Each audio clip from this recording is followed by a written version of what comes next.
Bonjour à toutes et à tous, c'est Actu Moto GP et aujourd'hui on se retrouve pour une première vidéo et aujourd'hui on va parler de la catégorie Moto 2. D'abord on va expliquer rapidement qu'est-ce que la Moto 2. La Moto 2 est une catégorie de course de moto sur piste de 140 chevaux allant jusqu'à plus de 280 km/h. Compétition dans le cadre des championnats du monde de vitesse moto. Il faut savoir que la Moto 2 se situe entre la Moto 3 et le Moto GP. C'est souvent la prochaine étape pour les jeunes pilotes talentueux après avoir excellé en Moto 3 comme Pedro Acosta ou encore Marc Marquez à une certaine époque. Un de ses avantages en termes de spectacle, les motos de la catégorie utilisent toutes les mêmes spécifications au niveau moteur ainsi que seulement deux châssis différents pour 15 équipes, Kalex et Bosco-Scuro qui n'ont pas beaucoup de différences, rendant des courses extrêmement imprévisibles.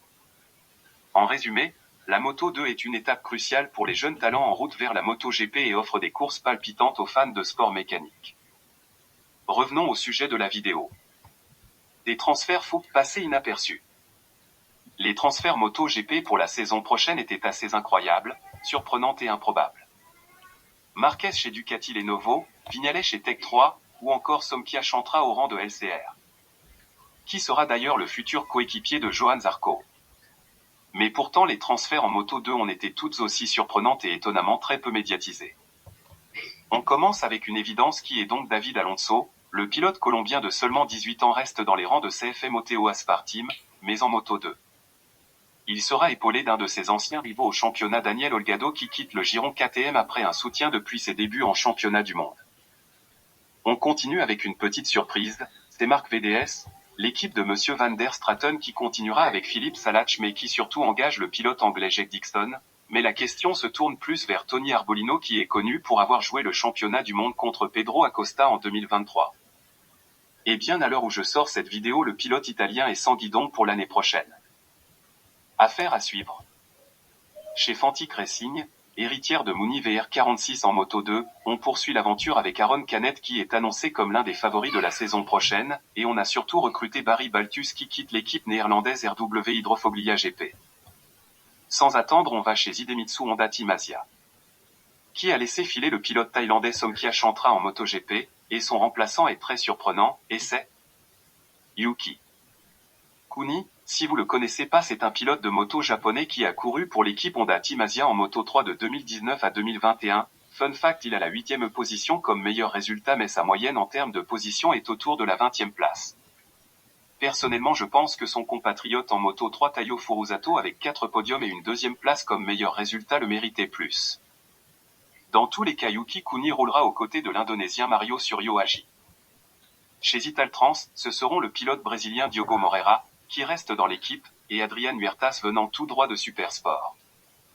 Il a remporté le titre de champion du monde après avoir connu une saison exceptionnelle, avec 10 victoires en course et 18 podiums. Il est devenu le plus jeune champion du monde Supersport à 21 ans, il remplace Denis Foggia qui va revenir en Moto 3. Chez Clint Forward Factory Team, les deux pilotes sont les mêmes, Xavier Artigas et Alex Eskrig. En somme, rien ne change vraiment pour l'équipe de Giovanni Cusari.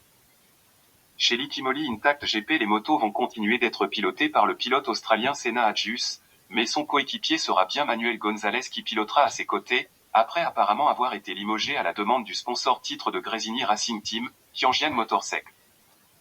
Chez YMT Helmet MSI Moto 2, l'aventure reprend pour Sergio Garcia dans l'équipe, après avoir en partie perdu le championnat contre son coéquipier et Ogura à cause de sa blessure au milieu de la saison. Il aura donc un nouveau coéquipier qui était déjà dans le giron MT Helmet en Moto 3 cette saison, Ivan Ortola. Chez American Racing, rien ne change avec Joe Roberts et Marcos Ramirez. Joe Roberts fera une nouvelle saison en Moto 2 qui sera sa 9e. Chez Red Bull KTM Ajo, le pilote numéro 1 sera à présent Denis Onchou qui aura Colin Veger comme coéquipier. Énorme surprise car il est extrêmement rare que KTM engage des pilotes qui n'avaient jamais roulé sous leur couleur, même si ça se fait de plus en plus, Vietti, Bastianini ou encore Vignales. Ça vient une nouvelle fois souligner les propos de Francesco Guidotti au Grand Prix de Mugello sur les stratégies de recrutement de KTM. On va arriver dans l'équipe Speed Up Racing qui va conserver Alonso Lopez et engager Celestino Vietti qui a fait un court passage chez KTM comme évoqué tout à l'heure. Chez Gresini Racing, c'est Albert Arenas qui conserve sa place contrairement à son ancien coéquipier.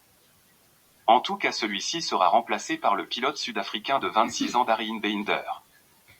Chez RW Indrofoglia Team, Zonta van den Gorberg continue sa carrière dans l'équipe accompagnée du pilote japonais Ayumu Sasaki. Chez Pressanos Racing Team, seul Jaume Mazia a été confirmé mais son coéquipier est toujours inconnu. Enfin, on va parler de cette nouvelle équipe qui remplace Yamaha Master-Kan, qui est Pramac Yamaha Team. Aucun pilote n'a été annoncé dans l'équipe mais des rumeurs disent que cette équipe est sûrement la prochaine étape de Tony Arbolino.